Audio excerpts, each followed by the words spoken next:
Okay, number 4. Yeah, hi. I want to hear your perspectives on the so-called school reform movement. It used to be that public education was considered something like a basic human right in America, and now even supposedly progressive liberal politicians, it's like a big policy priority for them to privatize public education. Yes, and it really has become almost a, it's become a real telltale sign about liberal politicians that they have just caved to this privatization corporate agenda, which is entirely false and which has not a shred of evidence to suggest that it works. In fact, there's a lot of evidence to show that it does not work. And it flies in the face of everything that we know about the science of education, the science of pedagogy, and how people learn. The notion that you can sort of line students up like guinea pigs or like dogs, and treat them by just rote learning and then high stakes testing sort of shock them into learning. Supposedly education reform was to make schools more effective for challenged and poor communities.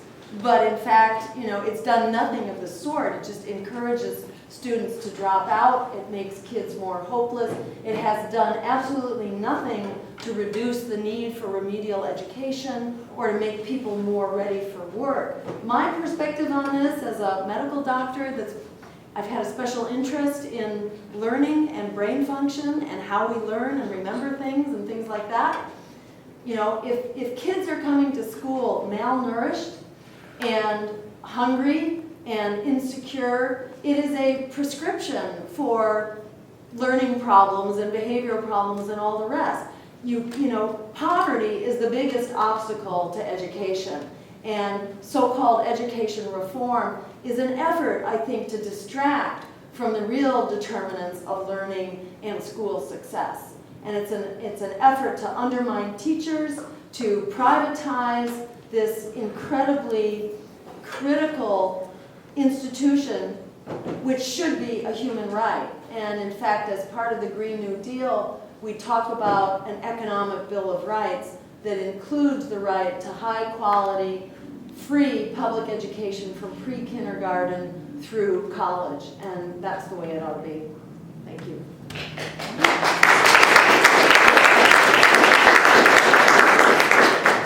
Just to add a little bit to that, if you look at some of the, I'm really glad, first of all, that this question came up because it is one of the confusing things, really. By the way, does everybody know that there's a ballot measure 1240 it'll be on your ballot. Please vote no for charter schools.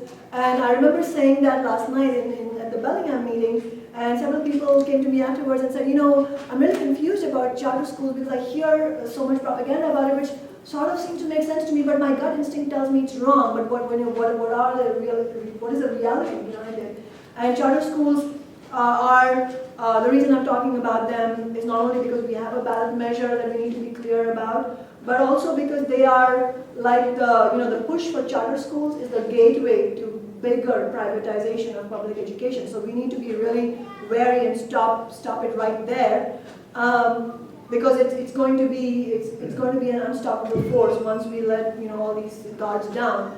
And the reality is that, first of all, charter schools do not achieve any better outcomes. If you Google, Stanford University, there's a study done by some Stanford University researchers, quite comprehensive study that shows that not only do charter schools do not have better outcomes than public schools, but also that several of them have worse outcomes. And then there's a reason for why this is happening.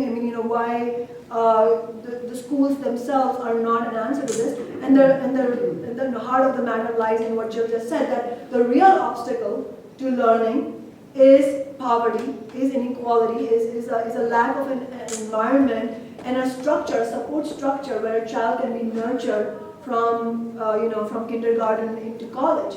And that's what's missing. But the whole juggernaut of privatization is not offering anything for this problem. Actually, what it is doing is exactly the opposite. And if you look at evidence after evidence on privatization of any resource, whether it's water or education, all over the world, what it does is it makes that good, whatever it is, far more expensive than it was to begin with. And by the result of that, it makes it inaccessible to the vast majority of the population because you have to pay for it.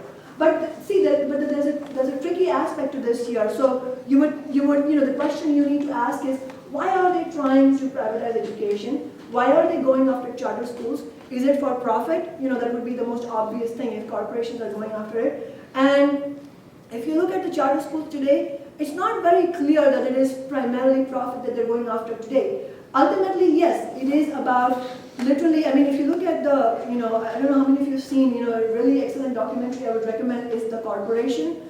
And in that, they have the capitalists talking themselves, about why they are capitalists. And, there is one guy who says, the idea is, and he's saying this with a straight face, not as a joke. He's saying that, yes, our goal, the goal of the capitalist class is to privatize every square inch of the world. Why? Because if you have public schools, you don't get to make a profit of it. It's public money that is going to benefit the poor people, the plebeians that they don't care about, and they don't get to get a piece of the pie of that. So ultimately, yes, that's the goal. But in order to understand why they're doing this and how they're doing it, you have to bring in a very important variable here, which is the teacher unions. The unions and the labor movement, such as it is, it has been disempowered over decades, but such as it is, the very existence of the labor movement is an obstacle to the pursuit, the unfettered pursuit of profits. Unions and the labor movement stands in the way. And this is a further evidence of the weakening of teachers' unions. Teachers' unions are some of the, at this moment, some of the more active and stronger unions.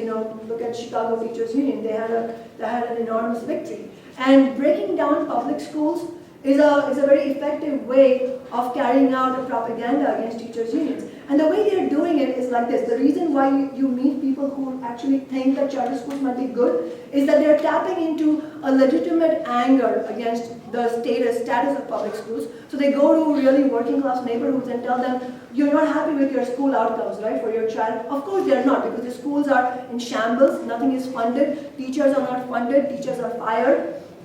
Teachers are living a bare bones existence. The number of PhDs who are teaching and now also on welfare is on the rise. Think about that. So they go to these working class neighborhoods and tell them that the reason your child is suffering in school is because your teachers are not doing a good job, and charter schools are the answer. And that's how they're building their support, by weaving that myth. But the reality is that charter schools are not going to satisfy the needs of all the students. And I'll leave you with one last point, which is that if you're talking about children with special needs and children who are facing a difficult situation at home because of poverty and so on, charter schools don't satisfy those needs. And in fact, charter schools